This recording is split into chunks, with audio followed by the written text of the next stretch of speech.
Fairly big hand you got there, Chairman Galvin.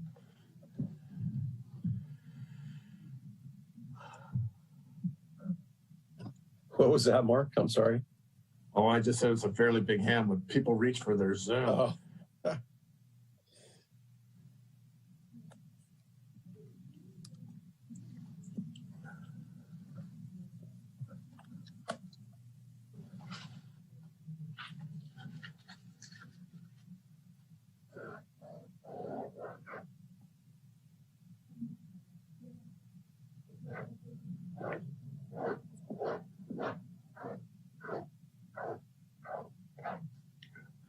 Please excuse if I sniffle through the meeting. I've got hay fever that goes with the drought and the wind.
Roberta, it looks like we're just waiting for Board Member Watts. Is that correct?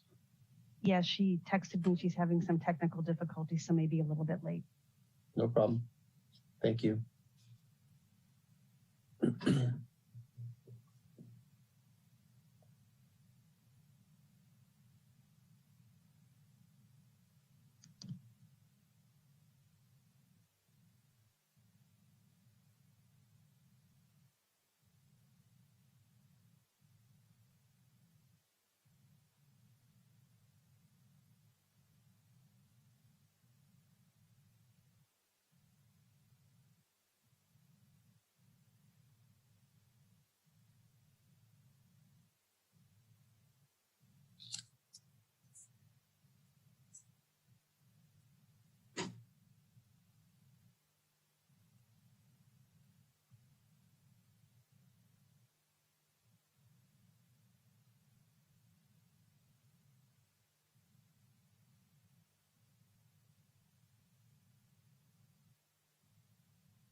Chair Galvin, we don't have an ETA for board member Watts. Sounds like she is having some difficulties, so it's your call if you'd like to get started. Okay, I was hoping maybe she was just trying to log on, so it's maybe something more than that.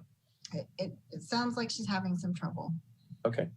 All right. Well, hopefully she'll join us shortly. Why don't we go ahead and we'll call the meeting of the Board of Public Utilities to order for the City of Santa Rosa. We may have a roll call, please. Yes, Chairman Galvin, Here. Vice Chair Arnone, Here. Board Member Badenfort, Here. Board Member Grable, Here. Board Member Walsh, You have to unmute yourself.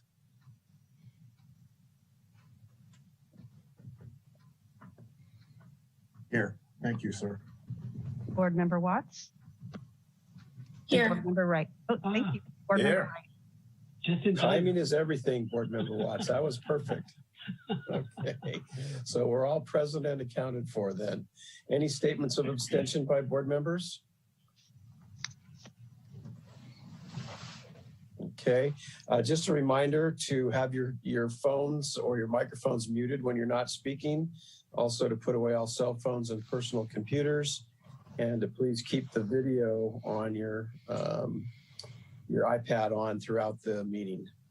We'll now move to item number 3.1, which is administration of the oath of office for reappointed board member Grable. Secretary Atha.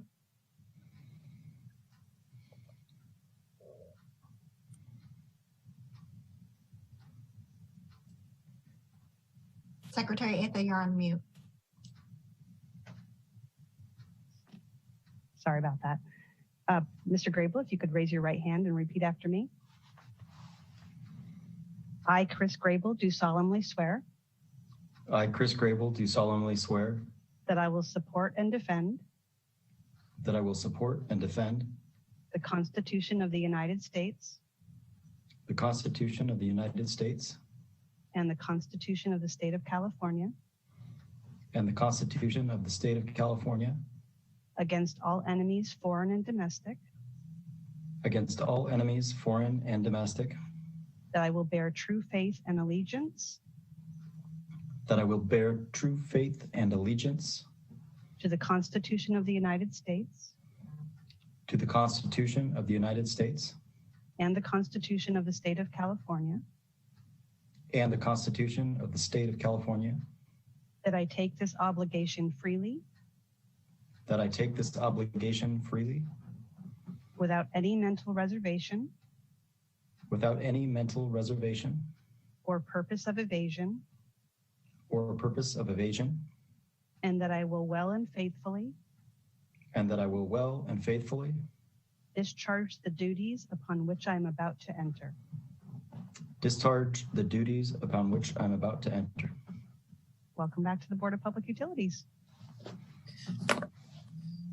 Congratulations on your reappointment, Board Member Grable. We look forward to lots of hard work from all of us, and yourself included, so that's great.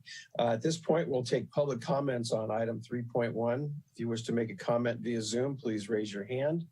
If you are dialing in via telephone, please dial *9 to raise your hand. Secretary Atha, We have no public comments. thank you. That'll take care of 3.1. We have no study session. The minutes, 5.1 of from February 18th, 2021 will be entered. We will open it up for public comments regarding the minutes. If you wish to make a comment regarding item 5.1, please raise your hand via Zoom. Otherwise, if you're via telephone, please dial *9. Secretary Atha, do we have anyone? We have no public comments. Thank you. We will move now to item 6.1, staff briefing on the water meter upgrade project. Deputy or Director Burke. Thank you, Chair Galvin and members of the board. Item 6.1 is our water meter upgrade project update. This is exciting to bring to the board after many, many years of work. And Deputy Director Administration Kimberly Zanino will be making the presentation. Good afternoon, Chair Galvin and members of the board. I am sure some of you, Are we getting to this beginning of the slides? Great, thank you. So good afternoon. I am sure you are not surprised to hear that I am very excited to update you on the completion of this project. Several of you have been on the journey of this project with me for many years and many, many presentations. Next slide, please. With new board members, however, that had not been involved, I wanted to take a step back and go over the system, the history of the project selection, and then after that, I'll be discussing the timeline, the project cost, the benefits, and what we are looking forward to. Next slide, please. The meter upgrade project is the installation of a system the industry refers to as AMI, or Advanced Metering Infrastructure. The system allows us to stay in contact with our meters and retrieve hourly reads and notifications from them, as well as communicate back to them. This is an overview of the system, starting with the meter. Next, the meter interface unit that we call an endpoint. This is the device that sends and receives data to and from the data collection units, which provides our two-way communication. We did choose to go with a cloud-based data system, so our data is sent there and then transferred to our water billing systems, where the verification and analytics of the data are completed before distributing that data to other systems. Next slide, please.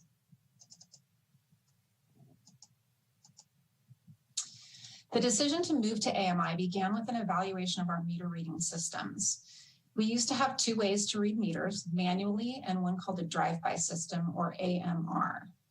And at the time, the option of AMI was becoming more industry-wide as a choice of a reading system. In Santa Rosa, we had been moving towards automated meter reading, or that drive-by system that required a truck to drive near them to retrieve a single read, but only a read and not hourly read data or notifications. It was taking us a very long time in-house to install that system. And at the rate of installation, it was going to take us about 15 years or more to complete it. So we decided we would bring some installers in. But before doing that, we decided that it was best to look at all available options. Next slide, please. We performed a feasibility study, and it was determined that AMI was the best solution for Santa Rosa.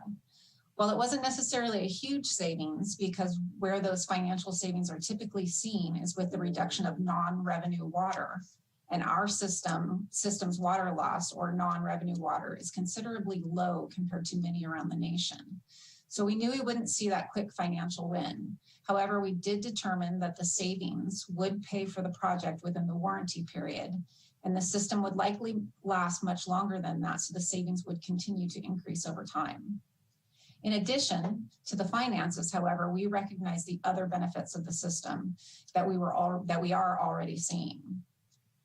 We do our best for our customers, and the system has really enhanced our customer service abilities by providing a great tool for staff to use. Environmentally, it reduces trucks on the road and therefore greenhouse gas emissions. And finally, we wanted to use the data for as many purposes as we could find to make our system more efficient. Next slide, please. This is simply a timeline from the feasibility study to the final meter set. It took several years, but the timing from signed contracts to final meter set is actually very impressive, as most water utilities take many, many years to convert their entire system. I also wanted to let you know that we actually came in under budget, which is always great news. So we had budgeted $14.1 million, and the project costs have come in at 13.5. Next slide, please. From the beginning, we knew the benefits others were seeing from the systems. Once again, customer service was at the top of our list. Near real-time usage data allows us to catch leaks early and save water for both us and our customers. As I mentioned, less vehicles on the road, less greenhouse gas emissions. And then the system provides a huge amount of data that we wanted to use to improve our core functions as much as possible. Next slide, please. What we now realize goes beyond what we even expected, and here are some of the highlights. I'll start with water billing. We receive our reads for billing in a system which does the analytics and alerts us to any reads that may need to be investigated to assure accurate billing. We perform start stops, which are the reads used when one customer moves in and one customer moves out without having to send a truck out any longer. And most importantly, we're notified when there are possible leaks. It used to be only once a month that we might see a possible issue, and now it is within a day or two. This saves our valuable resource and our customers money. Water use efficiency is another one of the super users of the data. They are creating reports for our customers to use as tools to educate our customers about water use. They are able to really help people understand how much water is used in a realistic manner. They have been able to track down and follow up on more than 300 continuous use cases. We get many compliments and thank yous from our customers that have been helped. When they don't understand something with their use, we're able to give them graphs and information that help them. And when we proactively reach out before they get a huge bill because of a leak, they are super appreciative. Next slide, please. So this is something we didn't know. What we found out during the Tubbs fire is that even when the meters and the endpoints were severely damaged by heat, which you can see in some of the pictures here, they were still sending us information. While they may not have been reading with total accuracy, they still were letting us know that we had surfaces flowing at up to 1,000 gallons an hour, which allowed us to get out there and shut them off when it was safe for our staff to go out. There's also no meaning to locations when the location in the system is 300 feet from a white picket fence. When the house and the fence no longer exists, having the coordinates that are within 3 feet of the meter is just crucial. Next slide, please. And still to come, we continue to improve what we have found and new ways to use the data, as well as our long-awaited portal, which has had some delays with all that our city has been through over the last few years.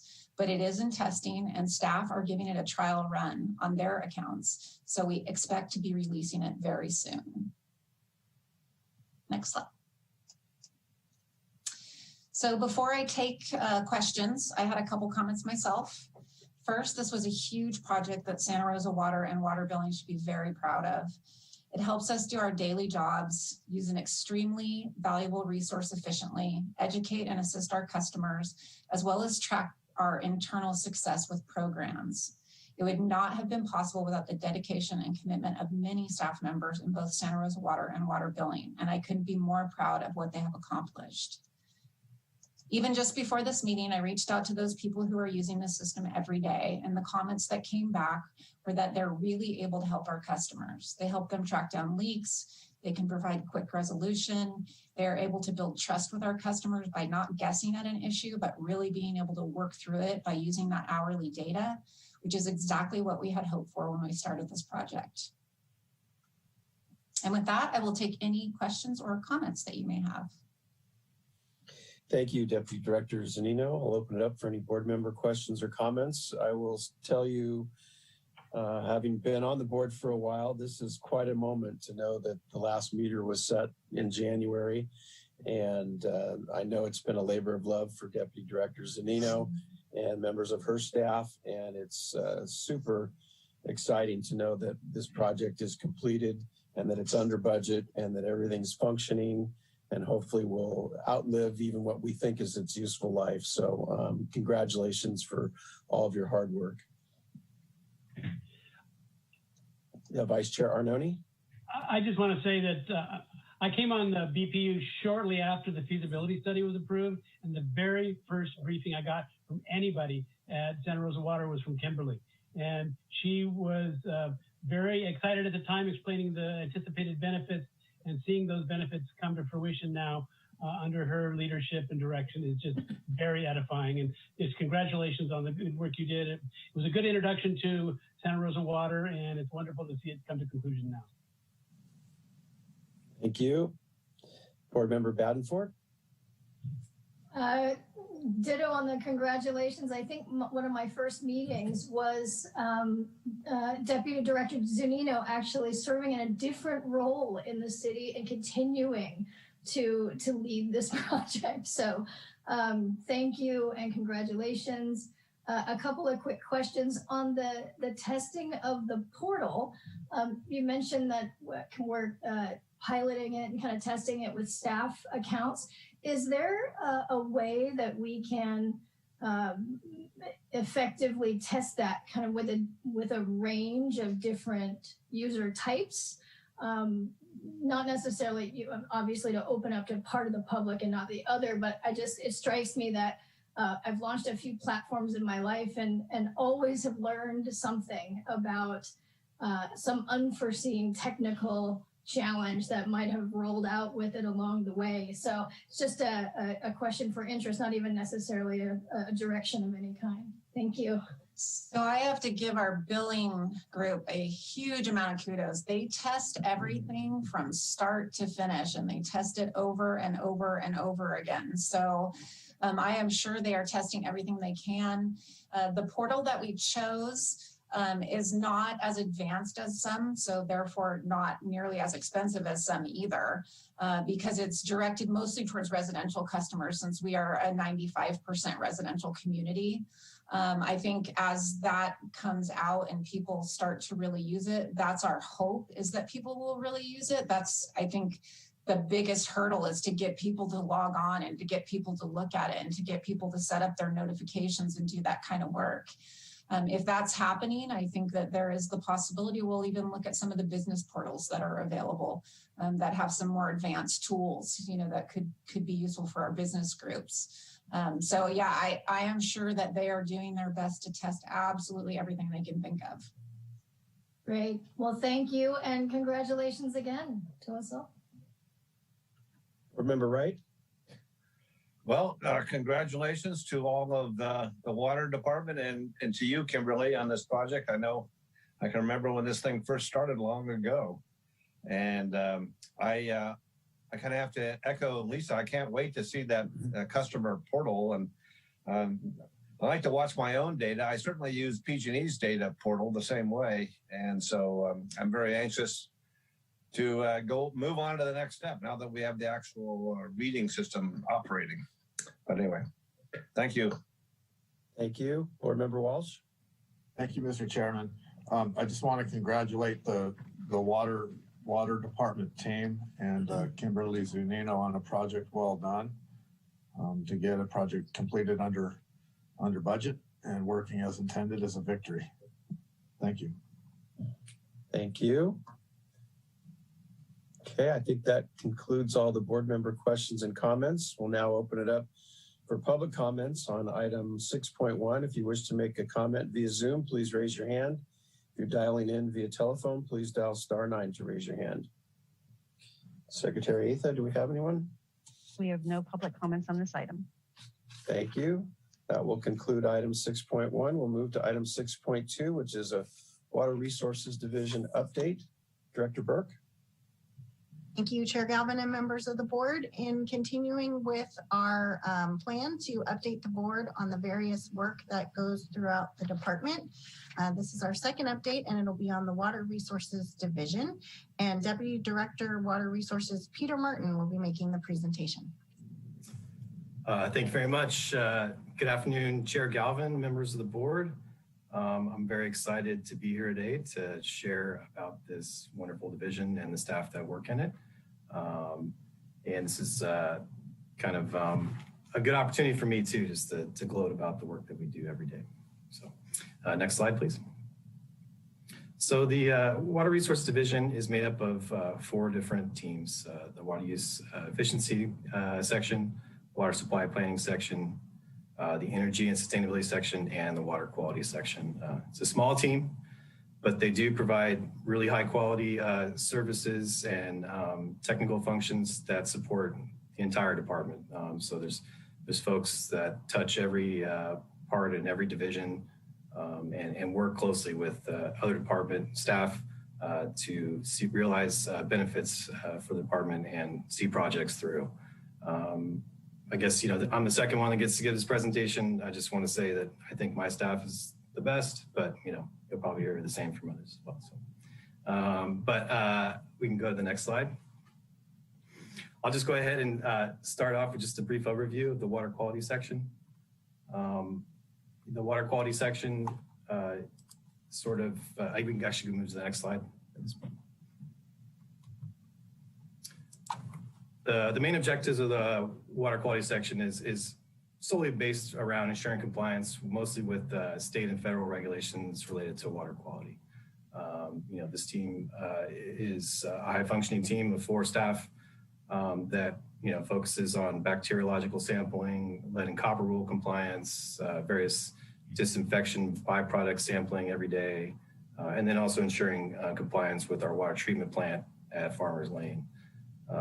In addition to the work that they do for compliance, they are very customer service focused, actually. So they respond to customer calls relating to anything from pressure, flow, taste, odor, turbidity, any indicator of potential water quality concerns for a customer. In 2020, this team responded to over 450 calls regarding various backflow, cross-connection, water quality, and pressure concerns by customers.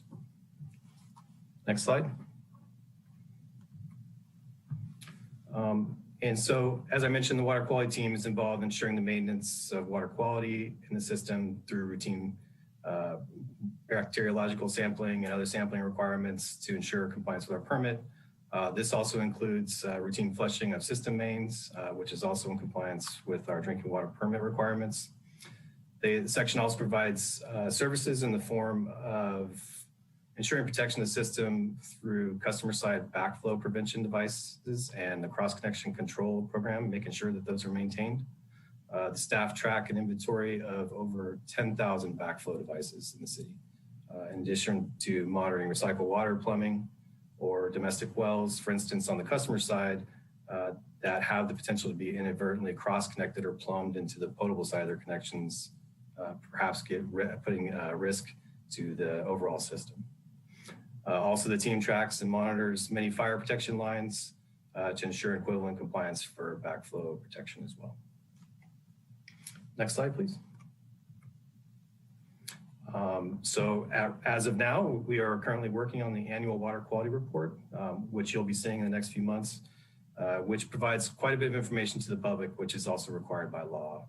We not only use it to meet our requirements of the law, but we use it as an outreach tool to educate customers about things like where our water comes from, how to sort of interpret all the data in the report. It can be very data heavy, and also the numerous tests that we conduct to ensure our water quality meets or exceeds all regulatory requirements. In addition, in the past few years, we've included information regarding ongoing sampling efforts with the water quality contamination that was caused by the Tubbs fire in 2017. Next slide, please. So with that, I will move over to the water use efficiency section, which is a very robust team that is very customer service focused as well. Next slide, please. So you often hear about certain parts of our water supply portfolio, mostly surface water delivered by Sonoma Water. We also have, of course, local groundwater wells and our recycled water system. But as part of our portfolio, water use efficiency falls into just as important of a category. By improving water use efficiency and eliminating water waste, it allows the city to expand our existing supplies to meet additional demand in the future. Every drop of water we save right now increases the reliability of our water system for current users and eliminates the need to develop additional supply, which can be very expensive for future users. Next slide. So I think people often question, what are the benefits to our ratepayers by an investment in water use efficiency? The investment of water use efficiency to support the department is of great value for our ratepayers, and it supports the department in a variety of ways by reducing utility expenses, obviously less pumping and treatment. Also on the wastewater side, reduces treatment costs as well. It allows us to defer CIP, not investing in additional infrastructure that we may not need in the form of treatment plant expansions or upgrades. And then also we don't need to pursue water supply projects as aggressively as we would if we didn't have it. Also allows us to meet future demand by encouraging the appropriate use of our valuable resources. And lastly, which I'll talk about a little more, it's helping us to meet additional regulatory requirements that are being put on the city right now. Next slide, please. So let's talk a little bit about the future of water use efficiency. Water use efficiency is starting to see a overall shift with a focus on improved data collection and metrics for our customers, as Deputy Director Zanino just talked about with the Advanced Meter Infrastructure Project. We're looking at improving individualized customer services, helping customers help themselves through shared data with advanced metering infrastructure and education on their water use via that pathway. The future is also making sure that Santa Rosa is compliance with legislation that we've seen put through the last few years. You're probably familiar at this point with SB X7-7, which had a 20% requirement reduction in water use by 2020. We are well on our way to meeting that goal. We actually achieved that goal. You'll hear about that in our urban water management plan update this year. We also have new requirements for water efficient landscapes and home fixtures that are tied to things like building and development regulations. And then, of course, we have lofty goals as a city and state for greenhouse gas reductions as well. The restructured agreement also has some requirements for conservation between Sonoma Water and its contractors. And the Saving Water Partnership also requires a regional approach. And so we're participating in that as well. And then additionally, we have the water waste ordinance, which is required and prohibits the waste of water within city limits. So I guess the future of water use efficiency is more holistic. We'll be looking in the future to integrate things like stormwater, fire resiliency for the city, and other billing inputs so that customers receive sort of a seamless customer support, making sure our customers achieve the highest level of water savings, but also achieving ancillary benefits for the health of our communities is going to be a priority going forward. Next slide, please. So the city has many rebate programs that are available to all customer classes. Water use efficiency staff provide end-to-end service to our customers in support of those rebate programs that help us achieve water savings. The team continues to offer assistance to residential and commercial customers through our Water Smart checkups that help match them with water use efficiency programs and measures. We've modified those, as I've talked about in the past, to meet the existing requirements of the county health order. And of course, we expend significant time on outreach and public education about outdoor and indoor water use efficiency programs and measures. This is where we sort of obtain our greatest interest in water use efficiency and can direct the public and customers towards water use efficiency programs and rebates and also other education opportunities. Next slide. So the very small but mighty water supply planning team provides a suite of long-range planning, technical and administrative services for the recycle water and groundwater programs, and a variety of monitoring and reporting efforts that are also mandated by law. They also integrate with significant support to other divisions and provide superior products in support of long-range planning goals for the department. Next slide, please.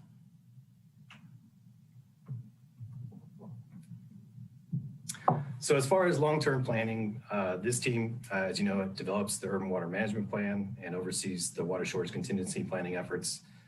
This is a year that they are working very hard on the urban water management plan, and it will be updated for 2020 as required by law. They're also, interestingly enough, responsible for water supply assessments for new developments for the city. So there's a lot of integration with other city departments. And this is also a requirement by law and also fits in nicely with CEQA regulations for new development. They also support different departments and division in plan review. The team is currently supporting the effort for the update to the general plan. And also, as you know, the Sustainable Groundwater Management Act is currently, the effort is ongoing with the Groundwater Sustainability Agency for the development of a groundwater sustainability plan by January of 2022. Next slide, please. So this team also provides a lot of monitoring and reporting as required by law. In the future, they'll continue to track legislation and regulations required to meet conservation and water supply and management goals. They support significant reporting that is required by law to comply with new regs. So we've been seeing a lot of those coming in as far as water loss and also outdoor water use efficiency. This team supports the department in pursuing compliance with those as well. And then finally, the SB Senate Bill 555 audit is an annual audit that characterizes water losses for the system and is quite a bit of effort across the department to supply that to the state as well. Next slide. The department has a robust groundwater program focused on beneficial use of our existing municipal groundwater wells and also, of course, supporting the long-term goals of groundwater as an emergency supply. This year, they will continue to work with the local operations and engineering service divisions on the grant-funded freeway wells feasibility study, place to play well study as well, which is ongoing right now, and also the construction of that project, the Leet Well rehabilitation study, and the Carleen Peter Springs design study. Those are all going to be ongoing very soon. So, next slide, please. And finally, this team oversees the regulatory compliance and system users for the urban water recycle system, urban recycle water system, excuse me. This includes supporting other divisions in their reporting on wastewater and stormwater compliance for the system, and they are responsible for meeting all the regulations regarding reporting and permit compliance with regards to the users of the urban water recycle system. Next slide. So finally, the energy and sustainability team is responsible for supporting many long-term goals of the department and sustainability, energy demand reduction, and adaptation to climate change. As such, they are responsible for supporting the planning and implementation of 5 areas. That is reducing energy and increasing renewable generation, promoting the use of tap water over bottled water in our community, improving recycling and reducing department waste to meet city and statewide goals, supporting planning for optimization of system energy use to mitigate and adapt to climate change, and also providing leadership for planning to optimize the water energy footprint for the department. Next slide. You may be familiar with the Take It From the Tap branded program, which has had wide success with the public over the years. The very popular hydration station visits public events when we can have them to promote the use of tap water by the community and educate them about our delicious drinking water that comes directly from their tap. They coordinate a very popular Earth Day event each year. This year, we will have some exciting alternatives to share that are alternatives to an in-person event. And this team supports the development and implementation of the energy optimization plan on behalf of the department and works with energy providers to match our energy accounts and programs with incentives that reduce overall costs for the department. Over the years, the team has assisted with securing $5 million in grant funds for energy efficiency upgrades for the department as well. Next slide. SB 1383 established targets to achieve 50% reduction in level of statewide disposal of organic waste from 2014 from the 2014 level by 2020 and a 75% reduction by 2025. As such, the department has implemented a waste diversion program and throughout the many department facilities, which has also been adapted by other departments within the city. The department has often taken the lead with implementation of these types of programs that have been adapted by other departments within the city as well. Next slide. And finally, in order to mitigate and adapt to climate change, the team supports many progressive projects to reduce department greenhouse gases and integrate with city's goals for resiliency. They monitor and manage and maintain via some contracts the department's solar photovoltaic systems. They also represent the department on various tasks and outcomes from the city's climate action subcommittee, including the climate action plan. And the team is also responsible for technical services to Laguna treatment plant compliance staff in their annual reporting requirements to the California Energy Commission and the Energy Information Administration. So we can move to the last slide, I think, here. With that, I'm happy to take any questions about anything going on with the Water Resources Division. Thank you, Deputy Director Martin. Board member questions, comments? Board Member Wright.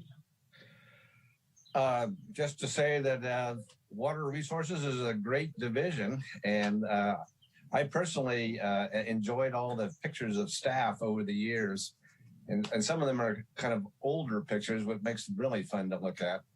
But what a lot of people don't realize is that water use efficiency or water conservation is a water source. It's water we don't have to get and don't have to deal with, and so it's a really good. It's a good division. I'll say that. But my one question I have is that with Freeway Well, where are we at with Freeway Well? That was something I was always very interested in my career. Yeah, that's a great question. I'm glad you asked it. Yeah, so we actually just finished the remedial investigation report, which was a requirement of that grant that was fully submitted. We're looking to accomplish a final feasibility study on potential treatment or other options, including possibly, other options for the well in the future by the end of, I guess, this year. So that's the goal. So it should be complete. And at that time, we, of course, will bring something to this board to report out on that project as well.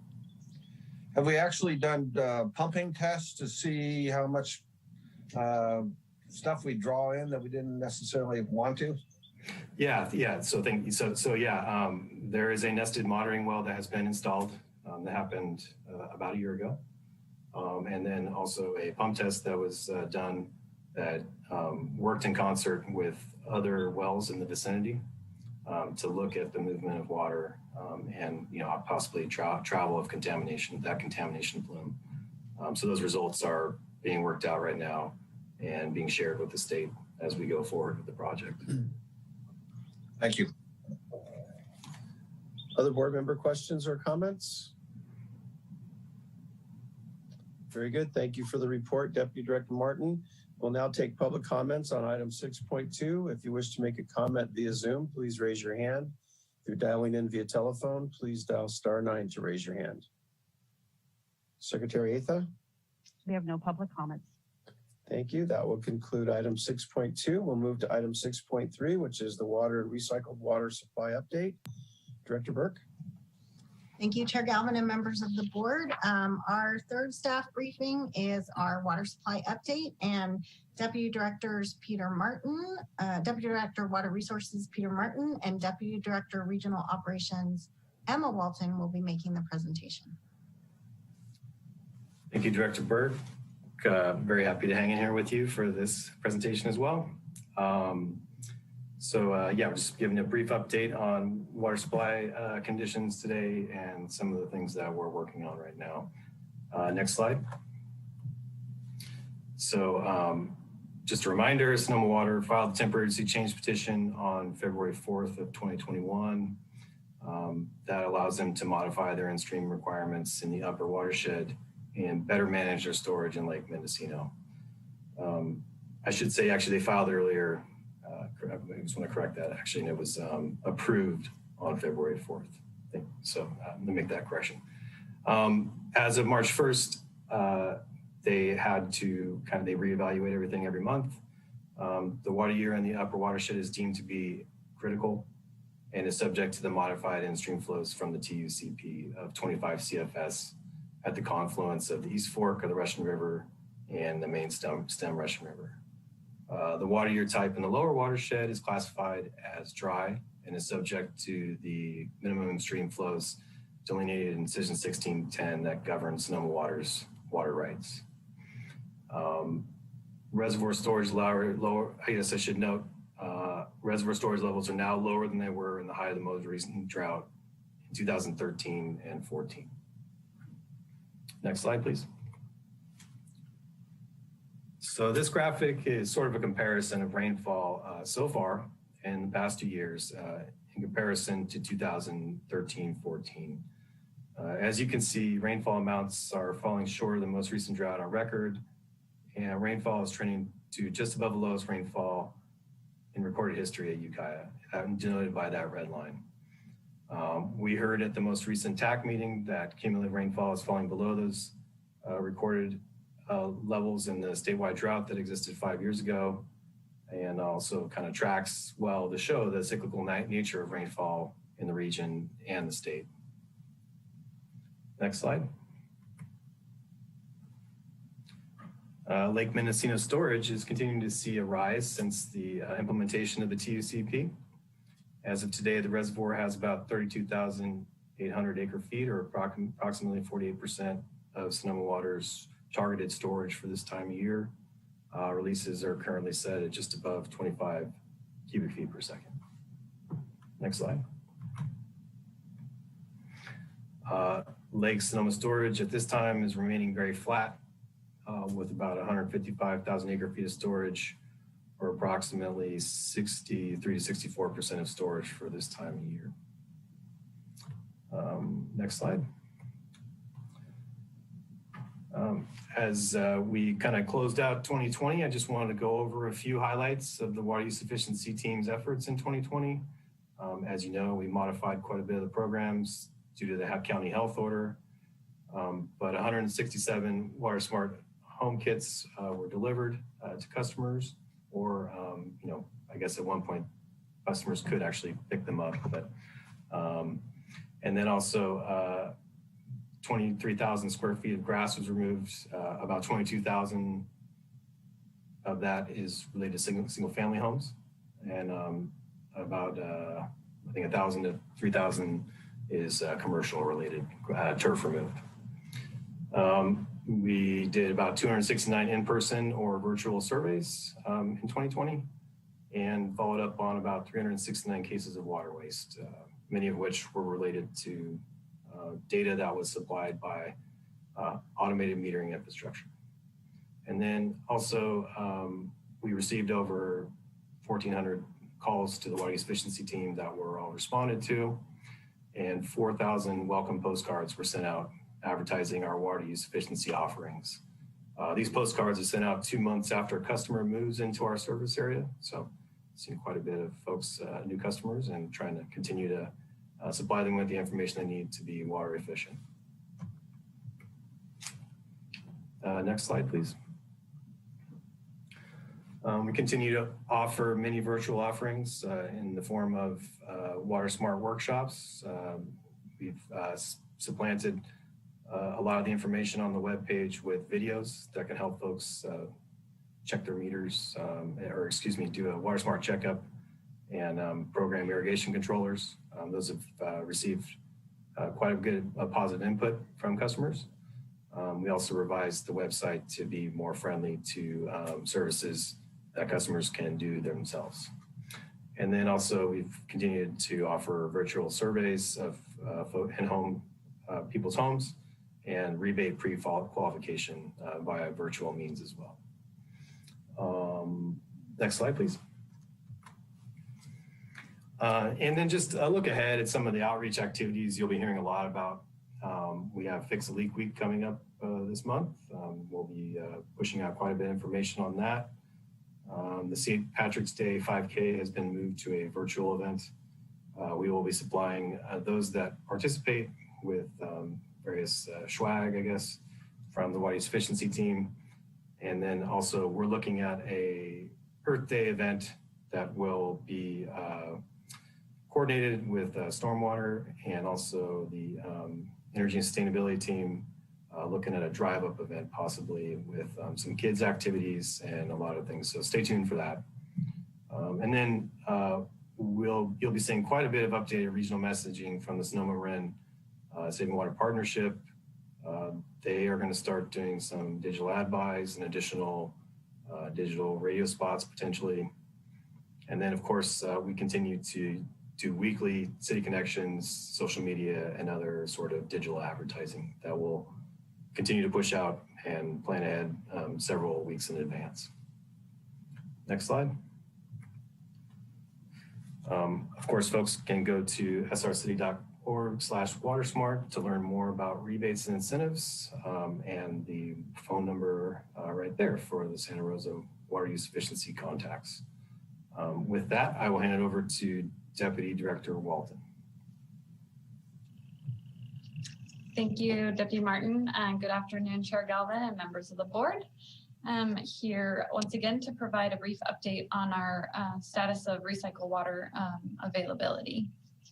Next slide, please.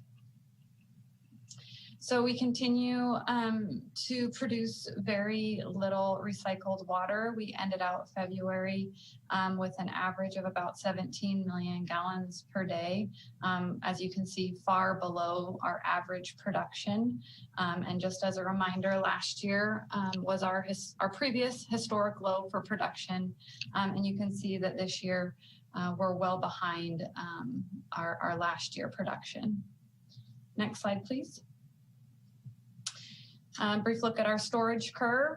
We did get a little bump in storage from some of the small amount of rain that we did receive, but still, again, far below average and actually starting to teeter on the minimum amount we've ever seen in storage at this time since the geysers has come online. So you will see next time I bring this presentation to you, another little bump. We are currently in a one-day geysers shutdown to facilitate some work on one of the pump stations that needs to occur, but we will be ramping back up tomorrow and continuing delivery. And any time we do a shutdown like this, just for our own purposes and maintenance purposes, we do have to make up that water. And just as another reminder, we are currently under delivering to the geysers. So this storage curve is higher than you would see if we were at contract delivery rates. Next slide, please. So just a recap of the water availability, not much has really changed. We are not providing frost protection water at this time. We have sent out email updates to all of our frost protection users. We have mailed letters to all of our ag users to make them aware. We have personally called all of our frost protection users to speak with them in person to make sure they are aware and to plan accordingly. We are continuing to have monthly meetings with the Farm Bureau to make sure that they're getting the message and that they're helping us spread the message as well. We're continuing to do updates to the BPU and email updates to BPU and council.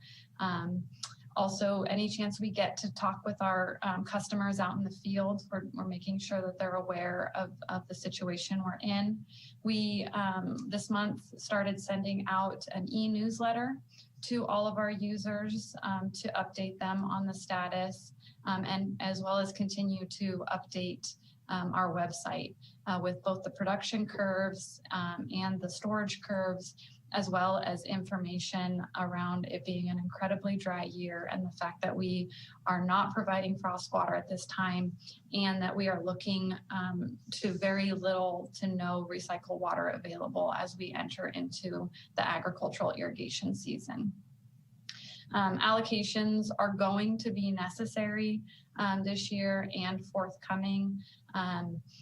As a reminder, we are going to be, or we have established a recycled water ad hoc to tackle some of the big questions around how we're going to do allocations.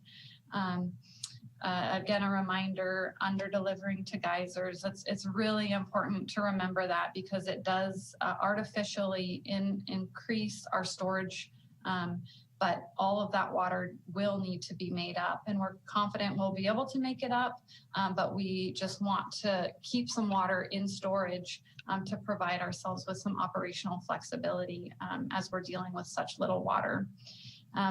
We are continuing to work with our regional partners. Windsor is over delivering to the geysers to help us offset what we're delivering. We are also now accepting water from Sonoma Water, and we will do so until they tell us that they don't have any more for us, which will likely be fairly quickly since they are also in the same situation we are in, but we will take whatever they have.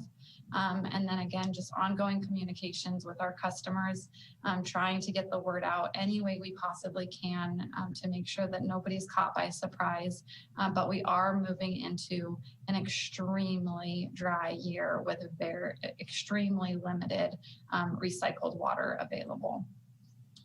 With that, I'll move to the next slide. Our contact information, please feel free to contact us. We have all of our contact information on our website as well if you have specific questions. With that, I'm happy to answer any questions. Thank you to both deputy directors. Board member questions or comments? Board member Grable?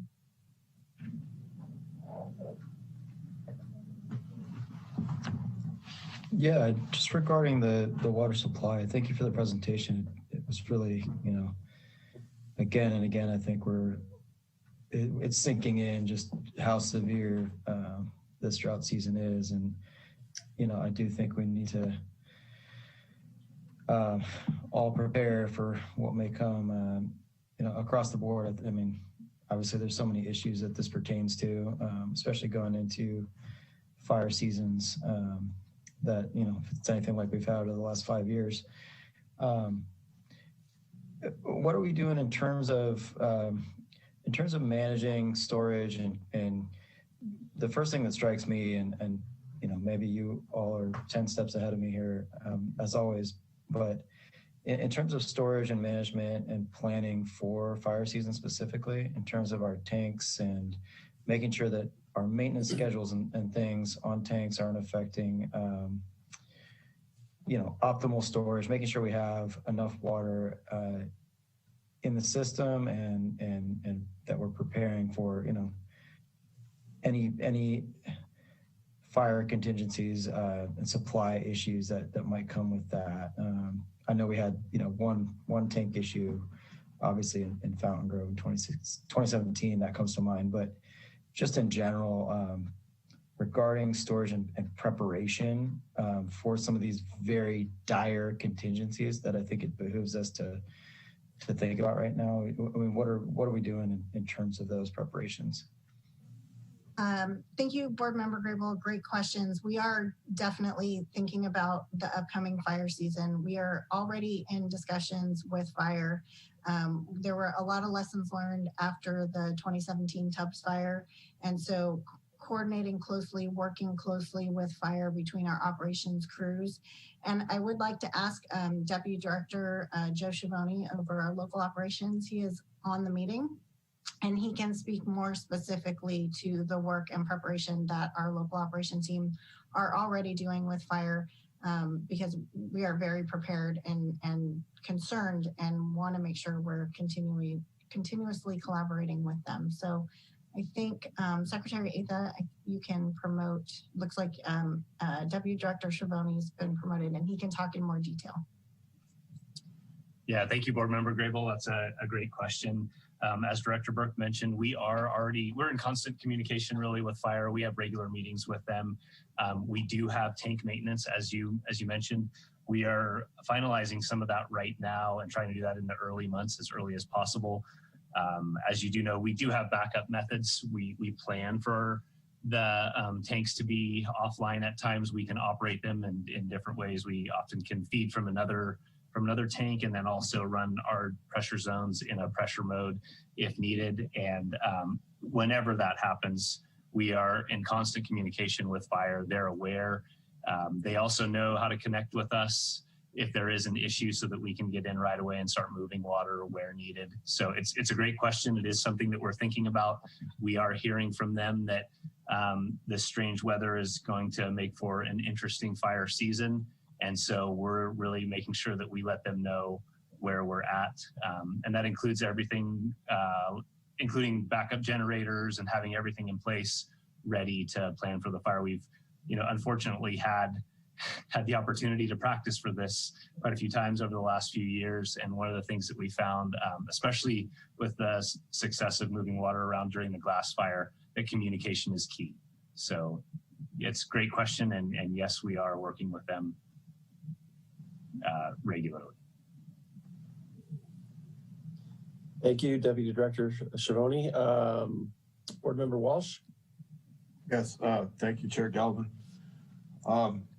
This is a question maybe for Jennifer or Deputy Director Walton on the briefing that the agency's water division gave me. It looked like the 6.6 billion gallons a year was the normal water reuse. Are we concerned that eventually the demand for reuse in a normal year is going to exceed the available supply in a normal year?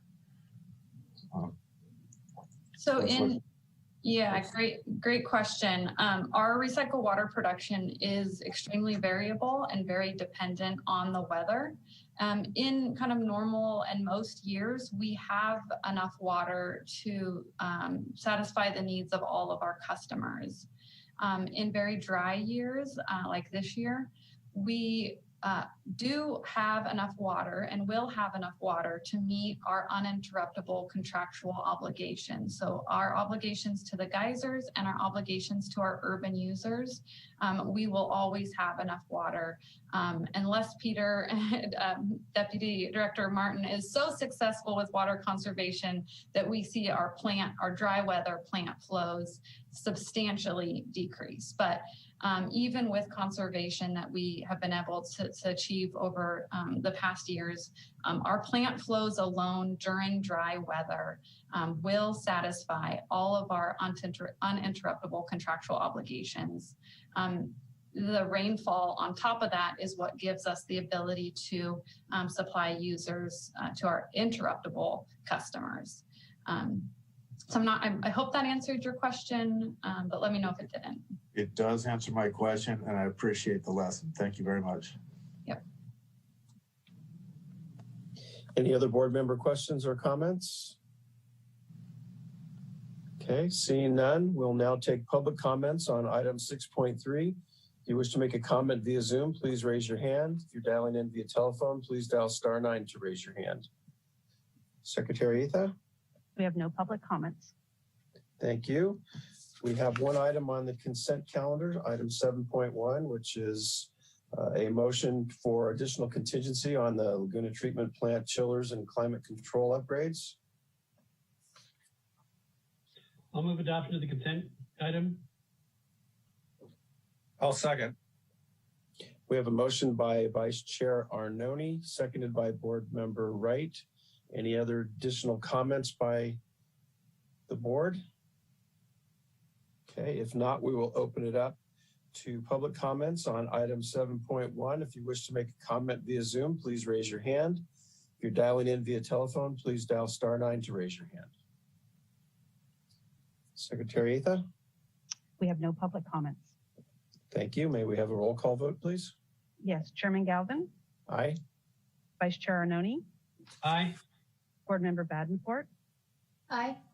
Board Member Grable, Aye. Board Member Walsh, Aye. Board Member Watts, Aye. Board Member Wright. Aye. Thank you. Motion carries unanimously. That'll take care of the consent calendar. Now move to item 8.1, which is our only report item regarding the Sonoma County Water Agency water transmission budget and rate increase. Director Burke, would you like to make the introductions? Yes, thank you, Chair Galvin and members of the board. As you mentioned, our report item is on the proposed budget for Sonoma Water. And we have Deputy Director Zanino, who will be introducing, and we have Lynn Roselli from Sonoma Water, who will be making the presentation. Thank you. Welcome to both of you. Great. Good afternoon, Chair Galvin and members of the board again. Before Ms. Roselli provides you with the review of the Sonoma Water Transmission budget for the upcoming fiscal year, I will provide a brief update on the work that leads up to this step in the approval process for Sonoma Water, which is very long and includes many presentations from Ms. Roselli to many committees, councils, boards. And so we really appreciate her coming and giving these presentations to us each year. She does this first, and then she will also be at City Council for us on the 23rd of March. So prior to the Technical Advisory Committee voting on whether or not to recommend the proposed Sonoma Water Transmission System budget, which occurred at the beginning of this week, they voted to recommend. There is also a Technical Advisory Budget Subcommittee, and this committee meets to review the budget in detail and work with Sonoma Water to arrive at the final proposed wholesale rate increase. This year's subcommittee consisted of representatives from Sonoma Water, Town of Windsor, City of Cotati, City of Santa Rosa, North Marin Water District, Marin Municipal Water District, and the City of Sonoma. This year's first proposal from Sonoma Water had a wholesale rate increase of 6.56% for Santa Rosa and the Petaluma aqueducts, and of 4.96% for the Sonoma aqueduct. After several meetings and communications, there were reductions made, and then the contractors that are supplied by both the Santa Rosa and Petaluma aqueducts agreed to have a discretionary capital charge, which is a charge that we use to build fund balance and smooth increases, reduced from $27 to $20 per acre foot. This provided an additional reduction in the wholesale rate to us. And the final proposed increases ended up at 3.47% for the Santa Rosa and Petaluma aqueducts and 3.43% for the Sonoma aqueduct, which the subcommittee unanimously approved for recommendation. And I will now turn it over to Ms. Roselli, who will provide you with a review of the final budget and the wholesale water rate increase. Thank you, Ms. Zunino. I am Lynn Roselli. I am the Administrative Services Division Manager at Sonoma Water. I've been with Sonoma Water 12 years. The Administrative Division is responsible for putting together the budget and rate packages in collaboration with the water contractors and our internal staff and executive team. For those of you that are not as familiar with Sonoma Water's enterprises, they include water supply, water transmission, flood protection of about 75 miles of creeks and streams, 8 wastewater treatment plants, and an energy and sustainability program that allowed us to become carbon-free in 2015. Next.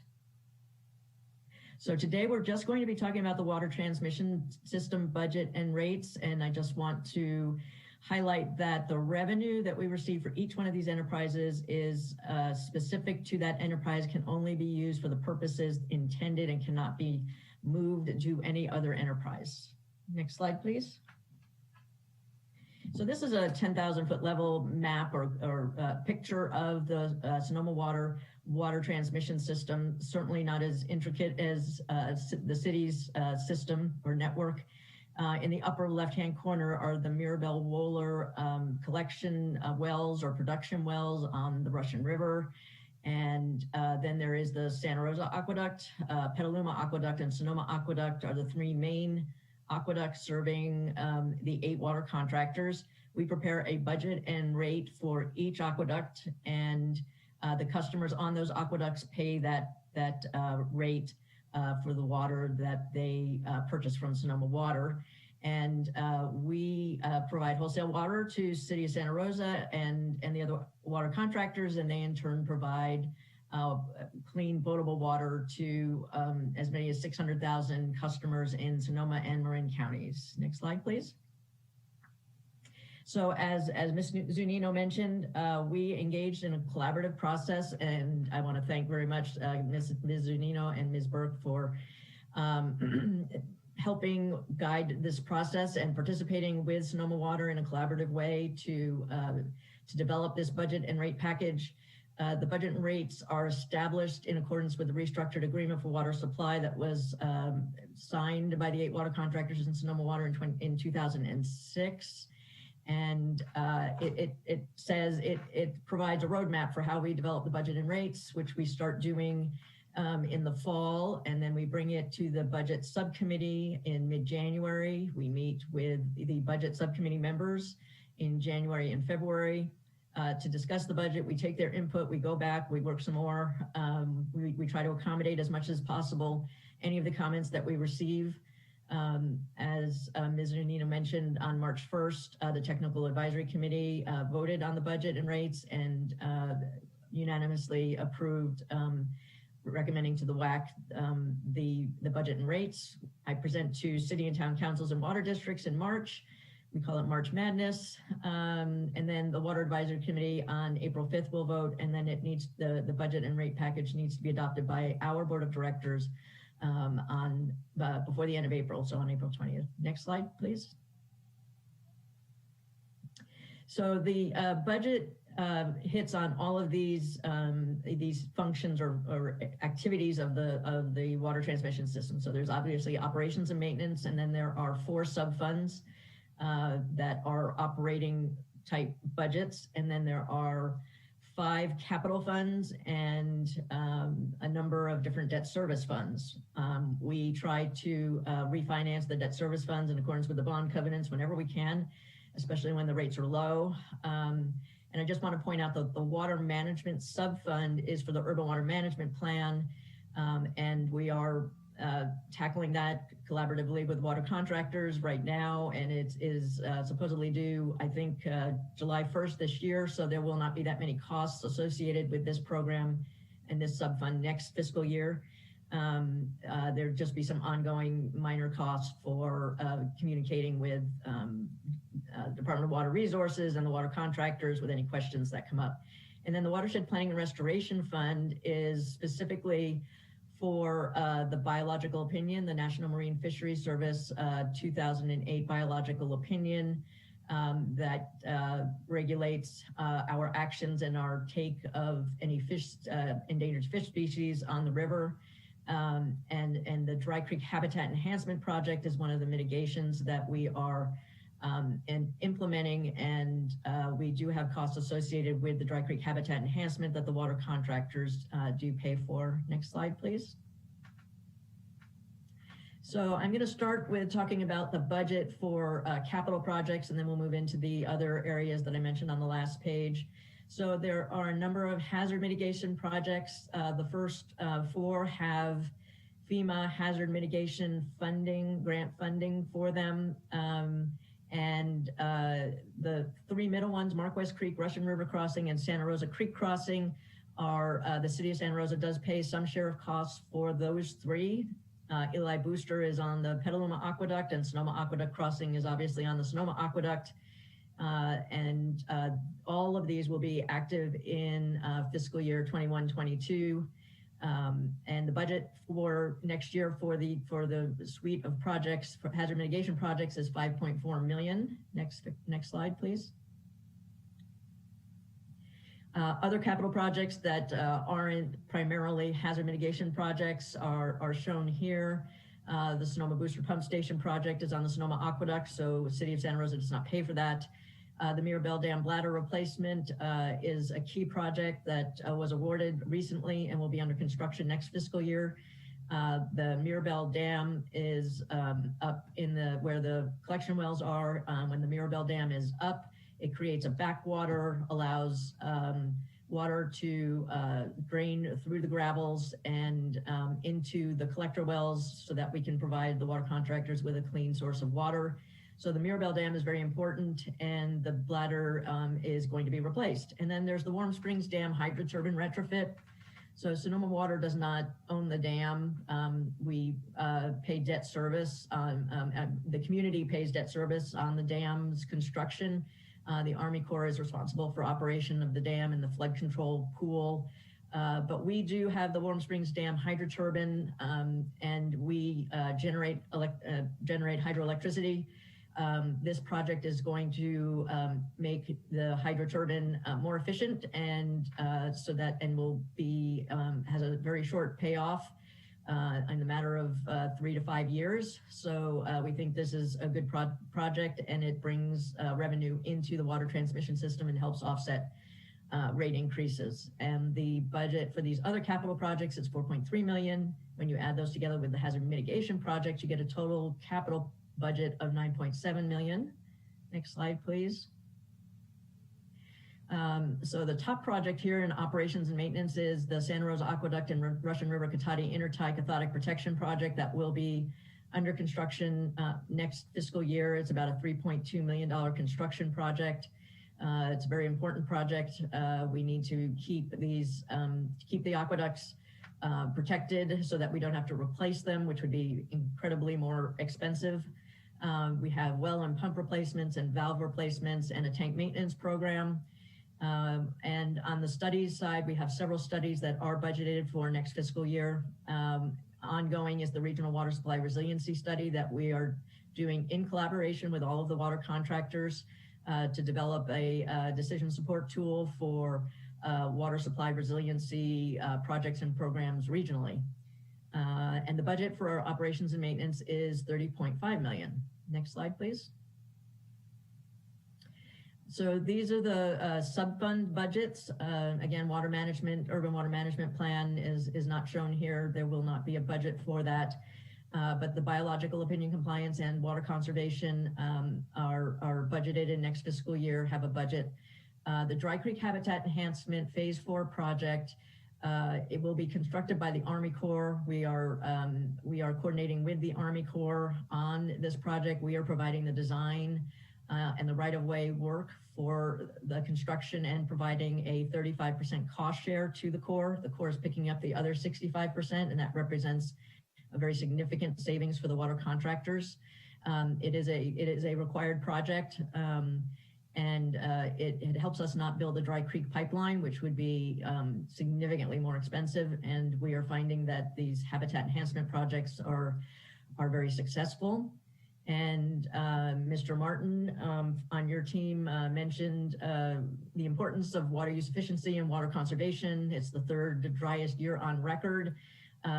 We have a couple of Prop 1 grant funds, and we do collaborate with the water contractors and pass through funds to some of the water contractors that are participating, as Santa Rosa is, on turf replacement, water efficient landscapes, weather-based irrigation controllers and the like, to help with conserving water during a drought. And so the sub-fund budgets is $11.05 million for next fiscal year. Next slide, please.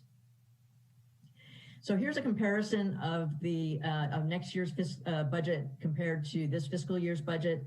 And the total you see there is $56 million for fiscal year 21-22.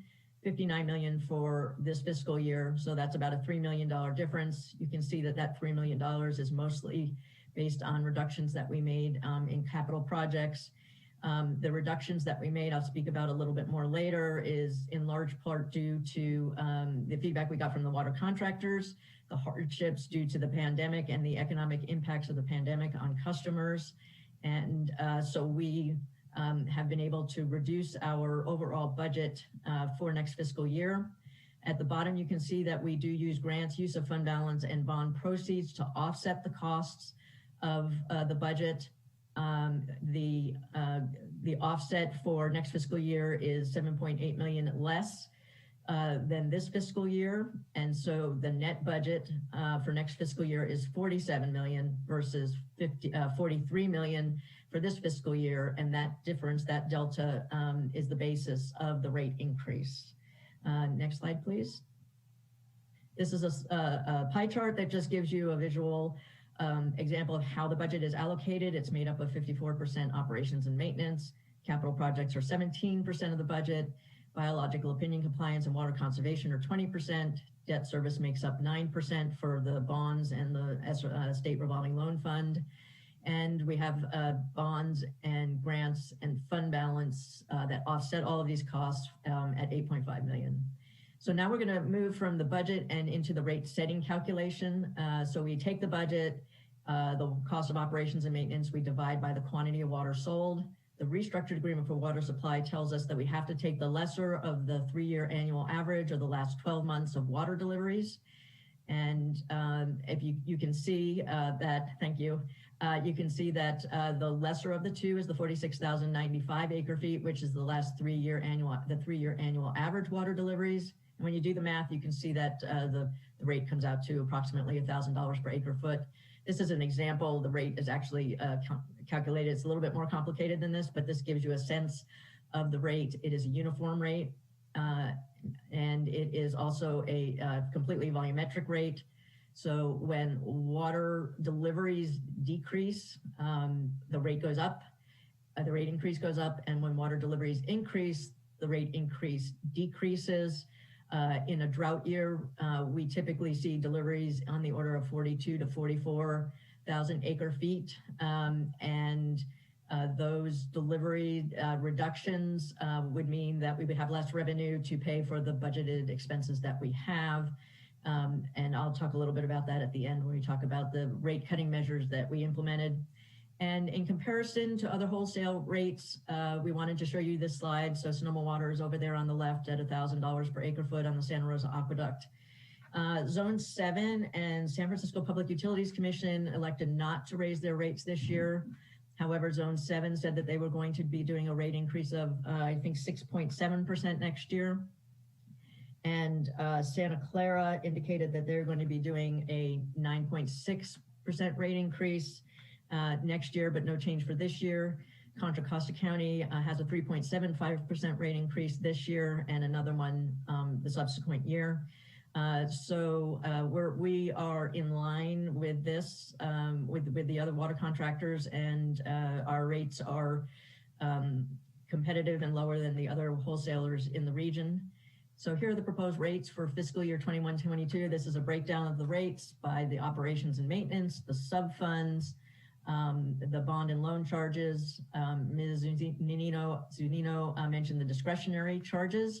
That is the capital charge to build fund balance for future projects and to use as a rate stabilization tool. And as she mentioned, the TAC budget subcommittee for the Santa Rosa Aqueduct elected to change that number from 27 down to 20, and that has helped reduce the rate increase from a 4.1% rate increase to 3.47% on the Santa Rosa Aqueduct. Next slide. So I wanted to go over a little bit about the budget and rate reduction measures that we implemented. Again, we heard the water contractors.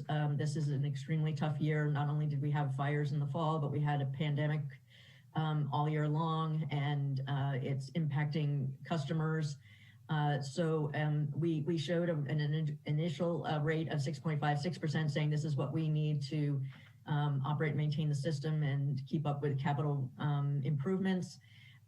We heard the water contractors. We came down to 4.1%. We were comfortable with 4.1%. That brings us in about $47.4 million in revenue. As you saw, the budget was about $47 million. So we don't have a lot of room there for room for error in a drought year, but we're comfortable with it and wanted to be responsive to the water contractors. So the rate increase after the water contractors agreed to reduce their capital charge came down to 3.47%. And that resulted in savings of approximately $1.3 million. And that came largely from pushing out a couple of capital projects and reducing costs in the capital project funds. We increased the use of fund balance. We reduced the water management subfund rate to 0 because the urban water management plan was going to be completed this year. So there's not that much going on next year. And we will use fund balance to fund whatever minor work does occur next year with the urban water management plan. We decreased labor costs in water conservation because we felt that we could trim down that budget a little bit. And so the rate increase on average, just for perspective, is approximately 65 cents per household per month when it's passed through to customers. We recognize that that is still a tall order if you can't pay your rent or pay your utility bills. But it just gives some perspective on what the rate increase might look like when it might be passed through, or if it were passed through by the retailers to their customers. Next slide, please. So to sum up, the Technical Advisory Committee voted unanimously to approve the water transmission rate and budgets on Monday. I am making presentations during the month of March. The Water Advisory Committee will vote on the budget on Monday, April 5th, and it will be adopted by our board on April 20th. And I'm happy to answer any questions you might have. Thank you, Ms. Roselli. I will open it up for board member questions and comments. Board member Walsh. Oh, yes, thank you, Chairman Galvin. And thank you very much for the wonderful presentation. I appreciate that. And Ms. Roselli, the one question I has was with respect to the Russian River project tax rate that's on the countywide tax bills. Where does that impact the funds of the water agency and the costs that get passed down to the contracting agencies or customers? Does that go into the I think it's the $116.51 rate for the storage and common bond loan charges? Just trying to figure out where that went. Okay, so that rate that you were looking at, I think, is what we refer to as the Russian River Projects rate. Yes. And that rate only applies to North Marin Water District and Marin Municipal Water District. They are paying that rate because they are not in Sonoma County and don't pay towards the Warm Springs Dam, the debt service for Warm Springs Dam. So they are responsible for paying for that in lieu of what is paid by other Sonoma County customers. So it really has no impact on the budget, on the water transmission budget, or on the City of Santa Rosa's budget or rate that we charge. Okay. Does it impact the storage costs that are calculated, that the looks like on the sheet, the $116.51? No, that particular rate is for debt service for storage facilities projects that have occurred in the past under the different bonds that we have issued. I see. That is the debt service on bonds, revenue bonds from prior projects.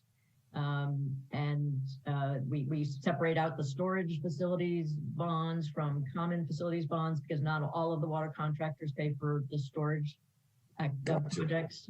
North Marin doesn't pay for storage, for example, so we don't charge them, but City of Santa Rosa does pay the storage revenue bonds. Thank you very much for your explanation. It's clear, and I appreciate you making an equitable distribution of costs. Member Wright? Yeah, thank you for the presentation, and thank you for zooming through it. I'm sure you're an expert at doing it by now. I will support this, and I'm happy that you were able to bring the rate down to 3.5 from 6.5. Although I am disappointed that the Santa Rosa Aqueduct charge is taking a beating because of that rate reduction. But my question is on the O&M charges. You listed a lot of projects in your O&M. Now, I always thought those were paid for out of your capital funds, but those are paid for out of your O&M? How does that work? So the operations and maintenance projects get paid out of our operations and maintenance fund, but the operations and maintenance budget that I showed does not include the PAYGO capital projects that get funded from the operations and maintenance fund itself. So in the operations and maintenance fund, we have both the O&M projects like the cathodic protection project I mentioned and tank maintenance, all of those things. And we also transfer funds to common facilities capital fund to fund capital projects when we don't have enough in bonds or fund balance to support all of the projects in the capital plan. So on your O&M, what percentage of it roughly is projects, and what percentage of it is operation of the actual Sonoma Water staff and all that other stuff? So the largest majority of operations and maintenance is for operations and maintenance and not for studies or other activities. The other activities and costs are dwarfed by the cost of actually operating and maintaining the system, meaning, operators in the field and maintenance workers and mechanics that all work directly on the system. Operations and maintenance fund does not pay for any other functions of Sonoma Water. It's just strictly when our staff are working on the water transmission system and they charge the water transmission system directly. But I would say, 90% or more is really just basic operation and maintenance of the system. Okay, thank you. Any other board member questions or comments? All right, the staff report is recommending that by motion, we provide a recommendation to the City Council to advise our Water Advisory Committee representative to vote in favor of the transmission budget. So I will entertain a motion. So moved. Second. Motion by Board Member Grable, seconded by Board Member Watts to approve a recommendation that the City Council direct its Water Advisory Committee representative to vote in favor of the transmission budget. We'll now take public comments on item 8.1. If you wish to make a comment via Zoom, please raise your hand. If you're dialing in via telephone, please dial *9 to raise your hand. Secretary Atha? We have no public comments. Thank you. May we have a roll call vote, please? Yes, Chairman Galvin, Aye. Vice Chair Arnone, Aye. Board Member Badenfort, Aye.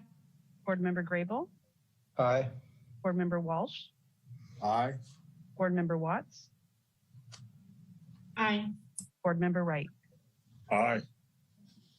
Very good. Passes unanimously. Thank you again, Deputy Director Zanino and Ms. Roselli. We appreciate the presentation and all the hard work that obviously goes into that budgetary process. Thank you very much. We will now move to item 9, which is public comments on non-agenda items. If you wish to make a comment via Zoom, please raise your hand. If you're dialing in via telephone, please dial *9 to raise your hand. Secretary Atha? We have no public comments. Thank you. Item 10 is referrals. We have none. Item 11 is written communications. We have none.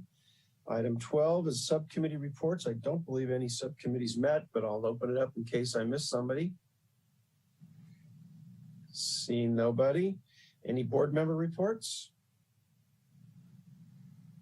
Board Member Walsh? Yes, Mr. Chairman, I wanted to thank Director Burke for her fine work onboarding exercise that she conducted for me on March 1st. I appreciate it. 8 members of her staff gave presentations on the work that they do. She had attorney Mr. Robert Maddow also gave a fine training session to me. And I left humbled by the breadth of what they do and the information that I'm going to need to learn. I just wanted to thank the director. Great. Thank you for your comment. We will open it up now for any public comments regarding item 13, which is board member reports. If you wish to make a comment via Zoom, please raise your hand. If you're dialing in via telephone, please dial *9 to raise your hand. Secretary Atha? No public comments. Thank you. Item number 14 is the director's report. Director Burke. Thank you, Chair Galvin and members of the board. I had 2 things I wanted to update the board on. The first is wanted to just give a brief update on a few important capital improvement projects that are currently under construction for the water department. I do want to thank our capital improvement projects teams for their hard work on these projects. I know they've been working diligently on them. These projects include a water pump station upgrade project and then 3 FEMA public assistance or PA projects. The first is our Station 15 upgrade. This is a project that's going to ensure continued reliability to Oakmont. This project replaced a failing natural gas propane generator with a diesel generator, replaced outdated instrumentation, recoded our hydromatic water tank, and completed necessary building improvements. It's a successful project and is nearing completion. We are preparing to commission the generator, which we will anticipate coming online by the end of April. And then at that point, the project will be complete. So that's great news. We're also working on several of the public assistance, or as I said, PA fire rebuild projects. I thought I'd give the board a quick update on Sky Farm A and Hansford Court. Both of these sewer lift stations were destroyed by the Tubbs fire. And after a lot of rounds with FEMA, we are now well underway with construction at these two locations. And currently the estimated completion is the end of this year. Hansford Court has completed demolition, concrete, flat work, electrical conduit install, and is preparing to install the electrical and mechanical facilities. We also received a hazard mitigation grant fund or hazard mitigation grant for this project to relocate the previously above ground pumping equipment to put it below ground inside the wet well. And this will harden the facility against future wildfires and help to reduce damage and maintain sewer services in the event of a future fire. At the Sky Farm A location, project managers are currently working with PG&E for their electrical service installations, and the city contractor is currently demolishing the fire damaged buildings at the site. So while we have been operating these facilities on a temporary basis, we do want to also acknowledge that our local crews, our utility system operators, and our water system techs have been working tirelessly to ensure that this temporary pumping system consistently serves the demands of the homes that have been rebuilt and continue to be rebuilt. So the temporary project is great, but we're very excited to see these permanent replacements being constructed. And then I also wanted to mention that we have our fire-related repairs of utility systems. This particular public assistance project is multiple water and sewer facilities that were damaged during the fire. Includes replacing damaged chain link fencing, irrigation tubing, a generator at our Stagecoach lift station, and other miscellaneous damage. One of the last remaining items is to install the replacement generator at the Stagecoach lift station. And once this generator is replaced, we will then have the portable generator available for our emergency response and likely for upcoming PSPSs this season. So the project is essentially 75% through construction, and we are estimating completion by fall of this year. So a lot of great work. Again, really want to thank not only our operations crews, but also our CIP teams for all the great work on these really critically important projects for us. Then second, I wanted to let the board know that we did bring our rate presentation and recommendation to the City Council and study session on Tuesday of this week. I really, again, want to acknowledge and thank the hard work of both the Budget Subcommittee and the board as a whole with your great leadership and support. We were able to bring, I think, a very modest and reasonable rate recommendation to the council in study session. The study session went incredibly well, and the council was supportive. So we will now be putting out the Prop 218 notice to the community. It will go out at the end of this month. We will ensure that the board receives a copy of the Prop 218 notice before it's mailed, as well as what we're calling a rate toolkit, giving you various outreach materials and options if you want to engage in social media or however you want to share information. We want to provide that toolkit to both the board and the council, so you have that available in case you get questions from the public. The Prop 218 mailing should be going out the last week of March, and then we are scheduled to have our rate public hearing on May the 25th. So again, just really want to acknowledge all the hard work. We know we ask a lot of this board, and we really do appreciate all of your work and leadership through this rate setting process. And that's the end of my report, and I'm happy to answer any questions. Thank you, Director Burke. We have a question, I believe, from Vice Chair Arnone. You have to unmute, Bill. I got it. Mid-sentence, I got it. I just wanted to thank the city for making available the ABC 1234 ethics training that has been scheduled for next Tuesday, I believe it is, online, and remind everyone that you have to register in advance to participate in that training. And I just wanted to thank you for making that available at no charge so that we can satisfy that requirement. So thanks. Thank you. Any other board member questions or comments for the director? All right, we're now taking public comments on item 14. If you wish to make a comment via Zoom, please raise your hand. If you're dialing in via telephone, please dial *9 to raise your hand. Secretary Atha? We have no public comments. All right, that concludes our agenda for today's meeting. So we will be adjourned. We'll see you all on March the 18th. Have a good rest of your afternoon. We're adjourned.